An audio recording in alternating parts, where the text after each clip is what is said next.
स्वर्ण मंदिर में बेअदबी के बाद हुई हत्या पर सियासत गर्मा गई है। पक्ष विपक्ष अपने अपने हिसाब से चुनावी आरोप प्रत्यारोप में जुटे हैं। तमाम राजनीति के बीच कपूरथला से भी कल एक खबर आई जिसने दहला दिया।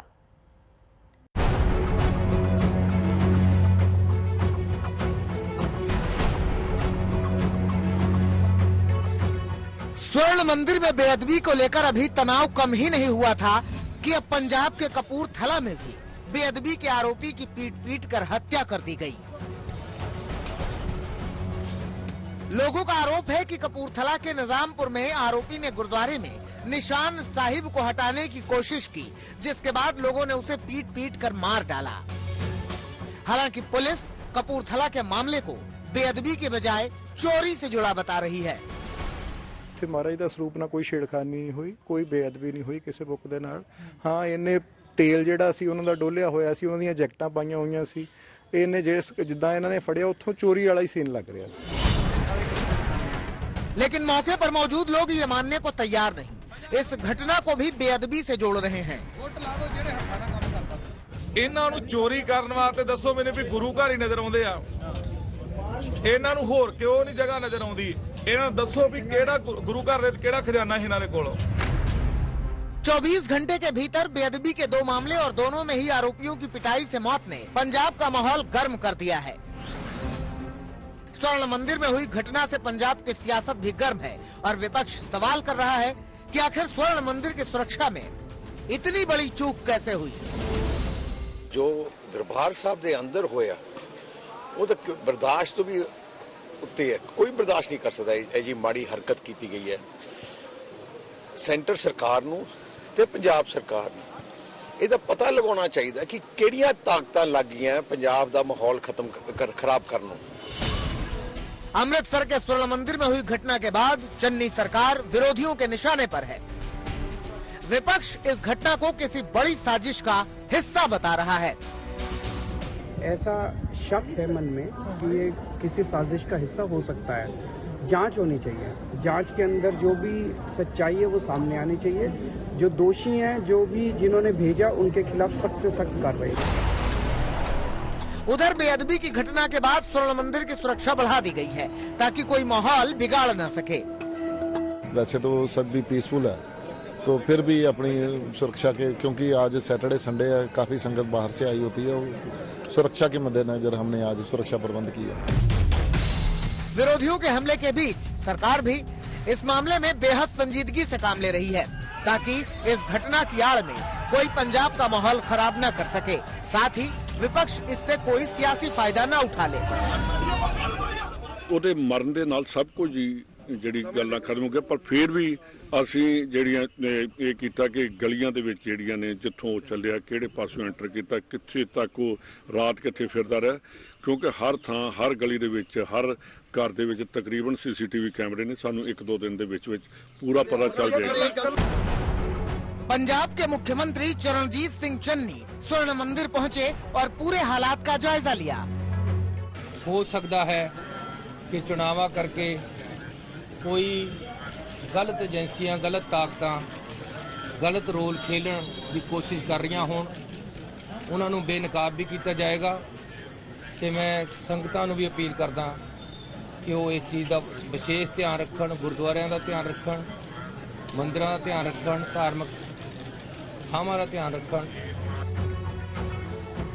चुनाव से पहले बेअदबी की 2 घटनाएं कई सवालों को जरूर खड़ा कर रही हैं। अमृतसर से मंजीत सहगल और अमित शर्मा के साथ आज तक ब्यूरो। बीजेपी ने पूरा दमखम लगा दिया है। मथुरा से जन विश्वास यात्रा की शुरुआत करने वाले मुख्यमंत्री योगी आदित्यनाथ से कई विषयों पर हमारे संवाददाता कुमार अभिषेक ने बात की। आइए, इस वक्त इस रथ पर खुद सवार हैं हमारे साथ मुख्यमंत्री योगी आदित्यनाथ मौजूद हैं। स्वागत है सर। सर, ये जन विश्वास यात्रा लेकर के आप निकले हैं, पार्टी निकल रही है, अलग अलग 6 जगहों से निकली है। टॉप लीडरशिप जो है वो एक तरीके से आज उत्तर प्रदेश में है। कितना लगता है विश्वास करेगी जनता और किस तरह का विश्वास होगा? देखिए, भारतीय जनता पार्टी ने जो कहा सो करके दिखाया। प्रधानमंत्री मोदी जी के नेतृत्व में पिछले 7 साढ़े 7 वर्ष के दौरान जो हुआ है देश के अंदर वो अभूतपूर्व है, अभिनंदनीय है। बिना भेदभाव के सबका साथ, सबका विकास, सबका विश्वास और सबका प्रयास का ये प्रतीक बना। उत्तर प्रदेश में पिछले 4.5 वर्ष के दौरान जो हुआ है वह हर एक व्यक्ति के लिए वह मुझे लगता है कि अभिनव भी है, आश्चर्यजनक भी है। हमने जो कहा सो करके दिखाया, इसलिए इसमें कहीं कोई संदेह नहीं होना चाहिए कि भारतीय जनता पार्टी इस जन विश्वास पर हर स्थिति में खरा उतरेगी और जनता का आशीर्वाद, जनता जनार्दन का आशीर्वाद भारतीय जनता पार्टी को प्राप्त होगा। मुख्यमंत्री जी, आप मथुरा से आप इसकी शुरुआत कर रहे हैं, क्या काशी और अयोध्या के बाद लगता है कि मथुरा भी पार्टी के एजेंडे में है? और बड़ी चर्चा इस बात की है कि मुख्यमंत्री योगी आदित्यनाथ मथुरा से चुनाव भी लड़ेंगे। देखिए, चुनाव लड़ने का मेरा यहां से कोई कार्यक्रम नहीं है। पार्टी जहां से मुझे कहेगी वहां से लड़ेंगे, लेकिन मथुरा मेरा पावन धाम है और अपने पावन धाम से यह सौभाग्य हमें प्राप्त हो। मैं पहली बार यहां नहीं आया हूं, आज 19 दिसंबर और 19वीं बार मैं मथुरा में आया हूं और मथुरा हमारा पावन धाम, हमारा उत्तर प्रदेश वासियों का सौभाग्य है कि सप्तपुरियों में से 3 पुरी उत्तर प्रदेश में है, अयोध्या, मथुरा और काशी। तो उसमें मथुरा है। इन सभी पुरियों में दर्शन करने और जनता जनार्दन की कृपा, उनका आशीर्वाद से, प्रधानमंत्री मोदी जी की अनुकंपा से जनता के लिए और इन तीर्थों के विकास करने का कुछ सौभाग्य प्राप्त हुआ है।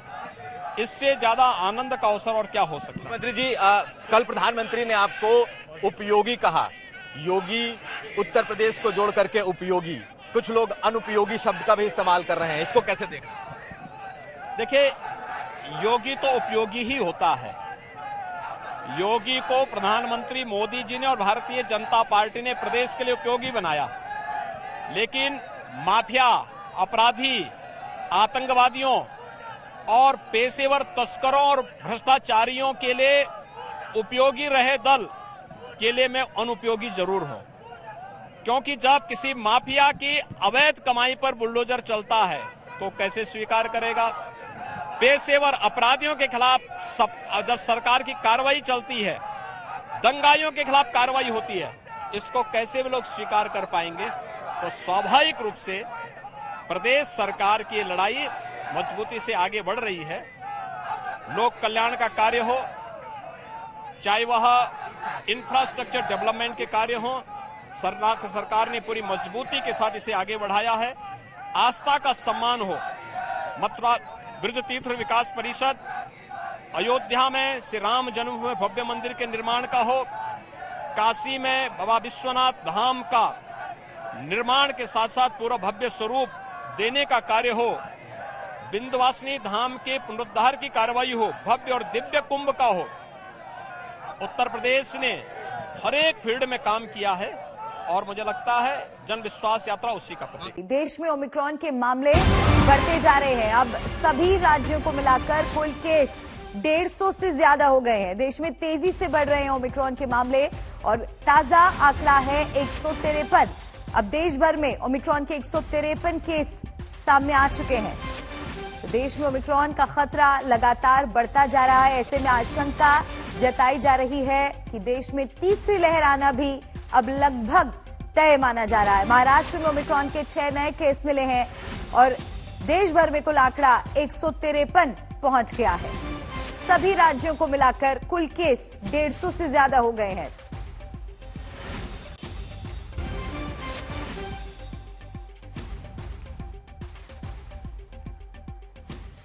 तो ओमिक्रॉन के बढ़ते संक्रमण को देखते हुए ये माना जा रहा है कि देश में जनवरी और फरवरी के महीने में तीसरी लहर आ सकती है। इसकी दूसरी वजह यह भी है कि क्रिसमस और नए साल के जश्न को लेकर देश भर के बाजारों में लापरवाही बढ़ गई है। लोग 2 गज की दूरी और मास्क के जरूरी वाली सावधानी को भूल रहे हैं। अगर ऐसा चलता रहा तो जो हाल अभी अमेरिका और ब्रिटेन का है वो भारत का भी हो सकता है।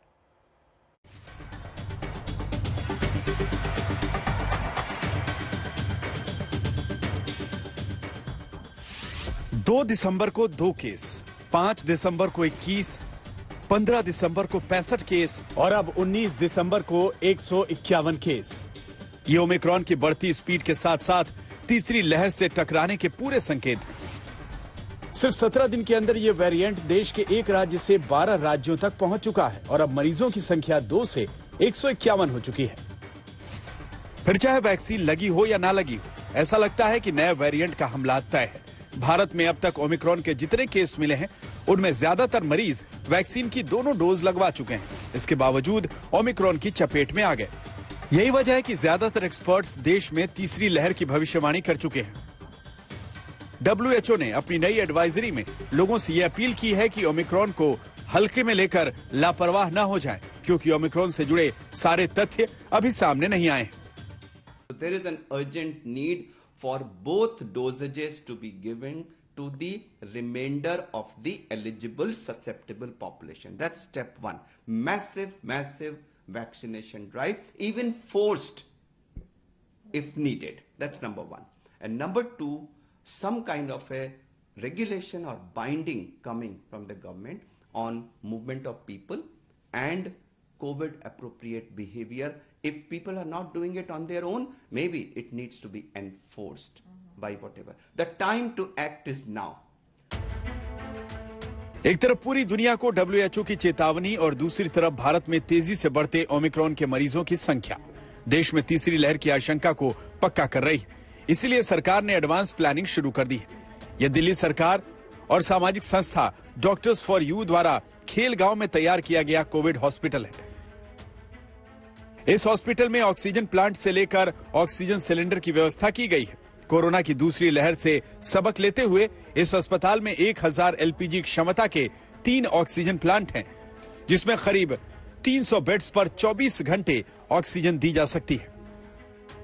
और मेरे ठीक पीछे आप ये ऑक्सीजन प्लांट देख रहे हैं।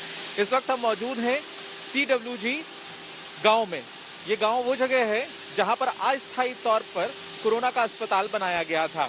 और बता दें कि इस तरह के जो ऑक्सीजन प्लांट है वो बड़ी संख्या में यहाँ पर तैयार किए गए हैं। कॉमनवेल्थ विलेज में बनाए गए इस खास कोविड हॉस्पिटल में करीब 100 बेड का इंतजाम है और यहाँ हर बेड को ऑक्सीजन प्लांट से कनेक्ट किया गया है। अगर अस्पताल में मरीजों की संख्या बढ़ती है तो यहाँ 2 दिन के अंदर कंप्लीट ऑक्सीजन फैसिलिटी के साथ 500 बेड्स तैयार किए जा सकते हैं। इसके अलावा अस्पताल में अलग से ऑक्सीजन सिलेंडर की व्यवस्था की गई है। तो लगभग 200 से 300 बेड्स ऐसे बनाए गए हैं जिनके ऊपर ये ऑक्सीजन पाइपिंग जो हमारी जो बाहर 3 ऑक्सीजन प्लांट्स हैं उनके साथ कनेक्टेड है। तो यानी कि अगर मरीज को 24 घंटे भी ऑक्सीजन की जरूरत पड़ी तो ये भी कर सकते हैं। एक तरफ सरकार तीसरी लहर के खतरे को देखते हुए तैयारी शुरू कर चुकी है, तो ऐसे बहुत से लोग हैं जो अभी भी दूसरी लहर की तबाही को देखने के बाद भी तीसरी लहर के खतरे से बेखबर है। बाजार में बिना मास्क और 2 गज की दूरी वाली सावधानी के साथ समझौता कर चुके हैं। सबसे ज्यादा खतरे की बात यह है कि देश में अभी बहुत से लोगों को दूसरी डोज लगी भी नहीं है, जो सार्वजनिक जगहों के लिए बड़ा खतरा है।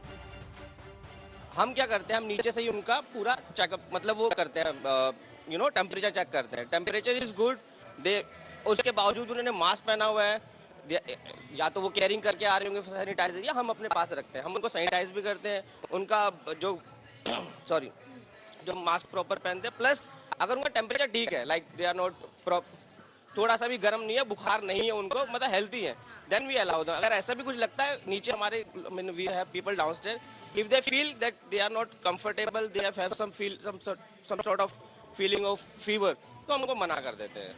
ओमिक्रॉन का खतरा बढ़ता जा रहा है। कुछ लोग मास्क नहीं पहन रहे हैं, लेकिन यहाँ के रेस्टोरेंट ओनर्स का कहना है कि फिलहाल वो लोगों से ये नहीं पूछ रहे कि उन्होंने वैक्सीन लगाई है या नहीं। वीकेंड्स पर जब रश ज्यादा होता है ये करना पॉसिबल भी नहीं है, कईयों ने कहा, लेकिन उन्होंने कहा कि थर्मल स्क्रीनिंग और सैनिटाइजेशन अभी भी जारी है। लेकिन जैसे विकसित देशों में हो रहा है, वैक्सीन पासपोर्ट को अनिवार्य किया गया है कई सारी पब्लिक प्लेसेस में। भारत में शहरों में अभी ये जो निर्णय है नहीं लिया गया है। इसमें कोई शक नहीं कि ओमिक्रॉन अब तक का सबसे तेज फैलने वाला वेरिएंट है, लेकिन दूसरा पहलू यह भी है कि लोग कोरोना को लेकर अब फिर से लापरवाही करने लगे हैं। देश के अलग अलग राज्यों के साथ राजधानी दिल्ली में भी कोरोना का जो आंकड़ा है वो 100 के करीब पहुंचता हुआ नजर आ रहा है और इसी आंकड़े के बीच बेपरवाह लोग कोरोना की तीसरी लहर को कभी भी दस्तक दे सकते हैं। इस वक्त मौजूद हैं दिल्ली के सरोजनी नगर मार्केट में। चारों तरफ जो आप भीड़ देख रहे हैं वो कोरोना की तीसरी लहर को कभी भी दस्तक दे सकती है, क्योंकि 2 गज की दूरी और सोशल डिस्टेंसिंग और मास्क जैसे नियमों को पालन यहाँ पर लोग करते हुए नजर नहीं आ रहे हैं। चारों तरफ आप देखेंगे कि किस तरीके से आज रविवार का दिन है और भारी भीड़ बाजार के अंदर जो है वो चारों तरफ देखने को मिल रही। आईआईटी कानपुर के मुताबिक जनवरी और फरवरी में तीसरी लहर आने की संभावना है और नीति आयोग भी देश में रोजाना 14 लाख केस की आशंका जता चुका है। इसके अलावा देश में ओमिक्रॉन के कुछ ऐसे भी केसेस मिले हैं जिनकी विदेशों से कोई ट्रेवल हिस्ट्री नहीं है, इसीलिए देश में ओमिक्रॉन की कम्युनिटी स्प्रेड का खतरा बढ़ गया है। और अगर ओमिक्रॉन और डेल्टा स्ट्रेन मिलकर किसी को संक्रमित करते हैं तो कोरोना का नया सुपर वेरिएंट बन सकता है। तो जहां तक आपने सुपर स्ट्रेन जो आपने नाम दिया है डेल्टा ओमिक्रॉन का, अगर आप मुझसे थ्योरी में पूछते हैं, yes there is a theoretical possibility. और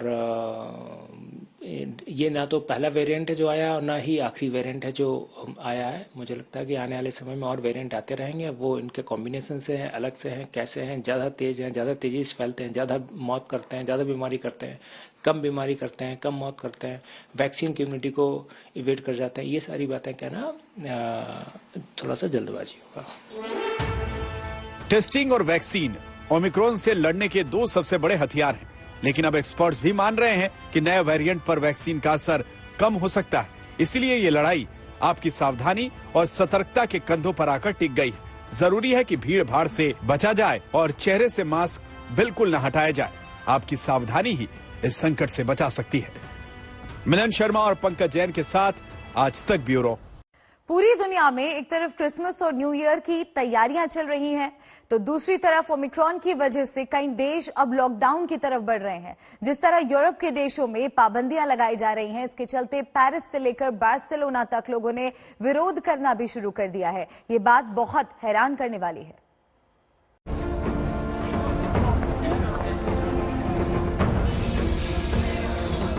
पूरी दुनिया में ओमिक्रॉन का खतरा बढ़ रहा है। नए संकट से बचने के लिए दुनिया भर की सरकारें फिर से लॉकडाउन की तरफ बढ़ रही हैं। क्रिसमस और नए साल का जश्न मनाने के लिए लोग बेताब हैं, इसलिए पूरे यूरोप में सख्ती बढ़ा दी गई।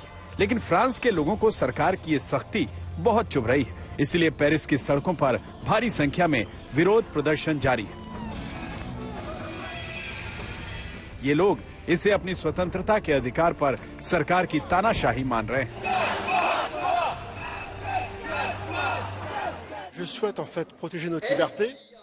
मैं अपनी स्वतंत्रता की रक्षा करना चाहता हूं और मैं सोशल पास को रोकना चाहता हूं।